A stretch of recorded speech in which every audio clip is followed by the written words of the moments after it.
all about, we already talked about sharing the road, but this talks a little bit about commercial vehicles. Where did my book go? Oh. So we talked about larger vehicles, and I've already said that we want to give bigger trucks more room, extra room. So you don't want to follow too close to them because they actually have much larger blind spots. And I talked about this, right? Like here, again, maybe I'll use my little annotation thing. I'll draw on here. Can you guys see this? So here is the zone where he cannot see, right? If you're following beside a truck, you cannot assume that he can see you because he's got huge blind spots on both sides of him.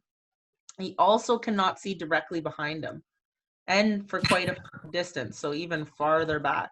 So even if you're 2 seconds behind a truck, he still probably can't see you.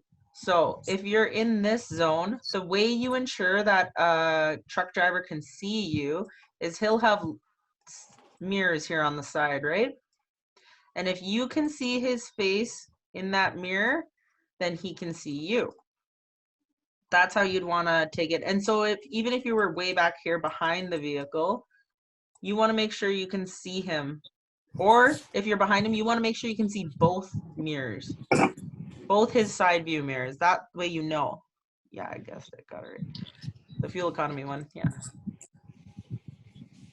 So be mindful, big trucks like that, they need lots of space, not only because they can't see you, also because if he's going to do a lane change, like say he wants to move over to the right here, and he puts on his signal and he starts turning over, he can't see you. He could, and if you're right in the middle here and he starts turning, you don't even have enough room to react, to speed up or slow down.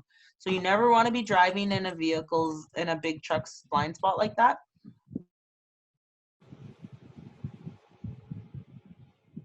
Just reading the notes there. Also in bad weather, oh yeah, that's the other thing too. In bad weather or even in good weather, like in the summer where there's lots of gravel and stuff, be mindful too, if you're driving close to a truck like that, they have really huge tires and they can kick up debris and rocks and things like that. I was way back, I was following a school bus and I was probably like at least 5 or 6 seconds away. Like I was like 20 car lengths away from this school bus. And we were entering into the ramp. We were getting ready to merge onto Anthony Henday.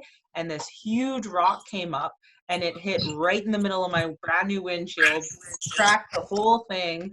So it wasn't anyone's fault. Like I was way far back. I was not following too close, but that rock still hit me. So be mindful. There's a lot of reasons why you want to give big trucks a lot of space. They're blind spots. They could be kicking up debris for your own safety. They can't see you. If you can't see them, then they can't see you in that mirror. Okay. So that's a big takeaway on that. The other thing is other road users. Oh, there's a lot of other vulnerable road users, which I call like cyclists, like pedestrians, like children, and motorcyclists. We don't I don't have a slide on this, it's not in here, but motorcyclists, you really got to be careful of them because they're smaller, they're faster. Sometimes motorcyclists will weave out of traffic. They're not supposed to. They are supposed to follow the same rules just like any other vehicle. But because they're smaller, motorcycles can actually stop really quickly. They do have lights on them. They are equipped with turning lights and braking lights and stuff, and they do need to have those in proper working order, but they can stop very quickly. So you don't, even when I'm following behind a motorcycle, I still give a lot of room because I want to make sure that I don't bump into that motorcyclist because that can knock him off his motorbike, and that's really dangerous situation. So I give motorcyclists even more room than I do for vehicles. The other thing too is cyclists, like bicyclists, when they're on the road, you have to treat them like a vehicle and they need to behave like a vehicle as well. If they are using the road, then they are a vehicle. They need to have a full lane to themselves. So if you happen to come up to a vehicle or a bicycle road user, and those cyclists are usually going around 10 or 20 kilometers an hour, which is quite slow for a vehicle in comparison to a vehicle. So if you see a cyclist coming up, be prepared to move over, do a full complete lane change, and then until you pass that cyclist, and then you can move back into that lane. So you never want to just squeak by a cyclist. You don't want to assume that there's enough room, like, oh, he's good, he's over, because what if he were to fall while you were trying to pass him and he doesn't have enough room, you're hitting him, right? Or what if you scare him as you're driving by because you're so close to him? So you want to give those cyclists a lot of room. The other thing is cyclists do not have lights on them. They don't have turning signals and brake lights.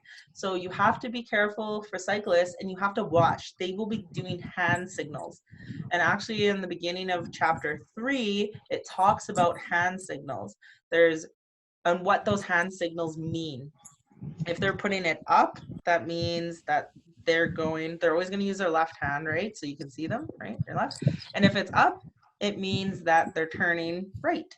If it's pointed out, they're turning left. And if it's down, if they're pointing their arm down, that means that they're going to stop. So watch out for those things. They could use their hand signals. However, some cyclists forget to use hand signals as well, especially if say they're on shaky gravel and they need to keep two hands on their steering wheel, or they need to make a quick maneuver. They may not always be preparing other vehicles by using their hand signals. So you want to give them lots of space and lots of room and just pass safely around them. And bicyclists are allowed to use the road. So don't think like, hey, get on the sidewalk. They're actually required to use the road. They're not supposed to be using the sidewalk and obstructing pedestrians.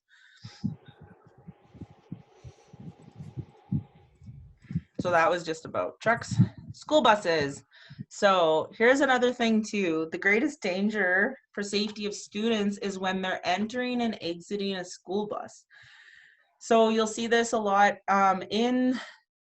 when they're in a school zone, it's a lot safer. When they actually get to school, that's not so bad, because those school zones, they've already have a lot of safety measures about reduced speed and increasing visibility. They could have pedestrians or like crosswalk assistance, things like that.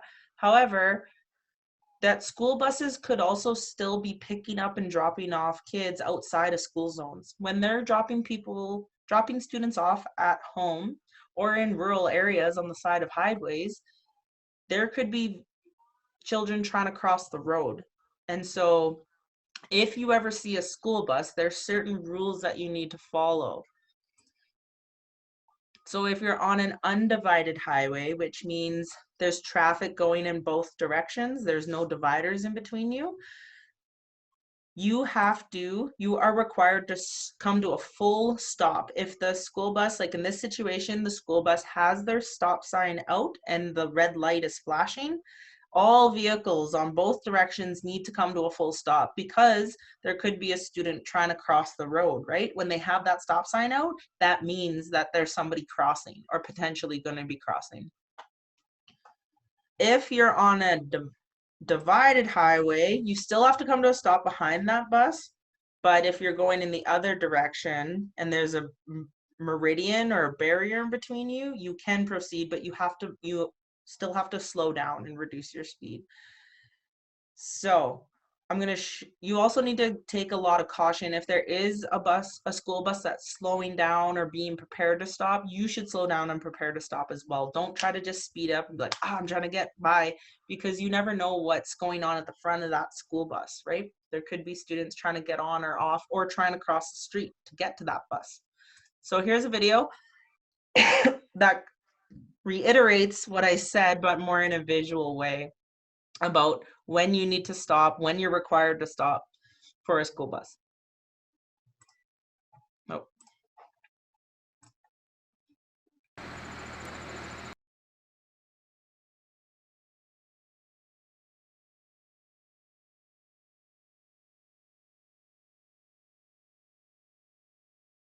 So he was talking about the fines and stuff, but in other areas. But the rules from the video is what applies, is that if you're on an undivided highway, on both sides, it doesn't matter what direction, you need to stop for that school bus while they're flashing the red lights, right?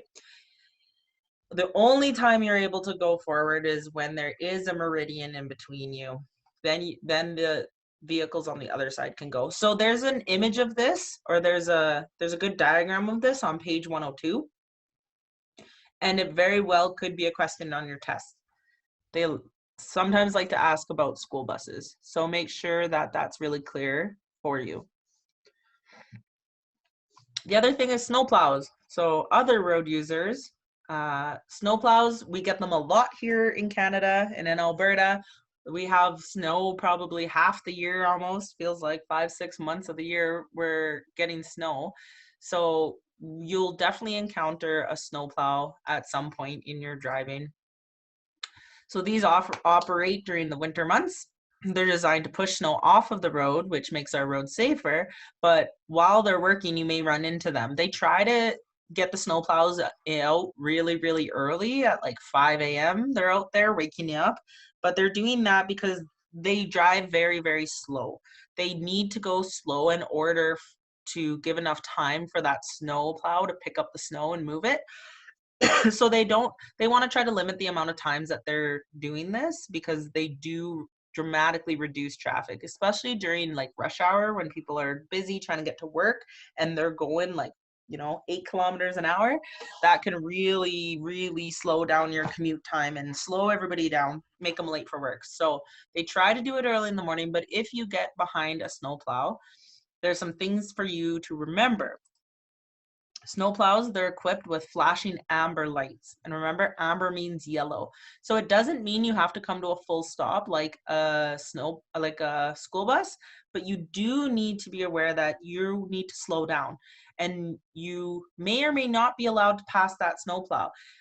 If there's another lane beside the snow plow, that's fine. It's safe for you to use that lane. You can pass them, that's fine.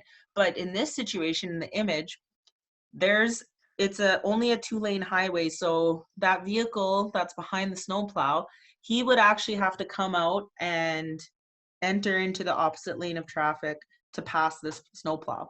And that can be dangerous if the visibility is low, right? Like it's early in the morning, it's not quite daylight yet, or there's a lot of snow flying around, he can't see far enough in front of him to make a safe pass. So what he should do is stay well back and just wait. Snowplow operators, they will actually pull over every 8 to 12 kilometers and they'll let other vehicles pass. So it may take a few minutes. You may be stuck behind there for like 10 minutes or so, something like that, 10, 15 minutes.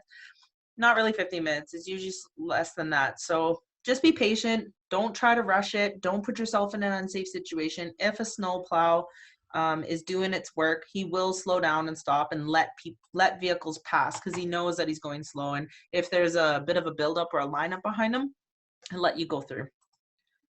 So just wait for it. Wait to pass them until it's safe, until he lets you, unless you have a lane to do so. So other thing, off-road or ATV vehicles, off-roading vehicles such as quads, snowmobiles, dirt bikes, they may not be easy to see. So when you're driving, be aware of these off-road vehicles. They could be operating nearby and they could cross the road. So you're not supposed to drive quads and snowmobiles, things like that.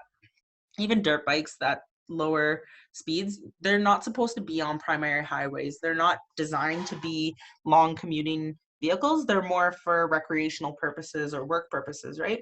So most of those vehicles they have their own designated roads on the side or in the ditch, or they have their own trails that they will be driving. But there is times that that those vehicles want to cross the highway, and those will be designated and marked by a sign. There will be a sign that'll either be a snowmobile or a dirt bike, or it'll say off-road vehicles crossing, things like that. So be mindful of that. And if you see a sign like that, just slow down or take a look around. There may be no vehicles, ATV vehicles or off-road vehicles, but there could be them, and there could be waiting for a good gap. So use caution and be prepared to stop for them, because sometimes they don't want to stop and wait. They want to just whip by. So don't be alarmed if a dirt bike comes out really quickly in front of you, because they often think that they're pretty fast and they can get through. So just be prepared for that. Look for those crossing ways and look for those signs. Funeral processions. So you may be in a situation where there's a funeral procession going on. And what is that? That's where there's usually typically a hearse involved, and then there's a whole lineup of vehicles with that hearse. They're all going together because they're transporting that body to go to a burial or to a funeral. So if you see a funeral procession, you have to yield the right of way to them, to the whole group. So even if there's 10 or 15 cars all together, you have to wait until they all go through and proceed through, like especially in an intersection. If you're driving in a funeral procession, they are actually allowed to go through that intersection even if the light changes. So if they're driving through an intersection, it's green, and then all of a sudden it goes red on them and there's still a few cars that need to get through, those cars are allowed to go through. It's not illegal for them. It wouldn't be breaking the law to go through that red light because you don't want to break up a funeral procession. They get a little bit of those special accommodations and a little bit of a alteration to the rule. So be mindful of that. Don't get pissed off if there's a few more vehicles and the light had turned green for you and you've been waiting to go through that intersection, but there's still some cars going through. They do have the right of way.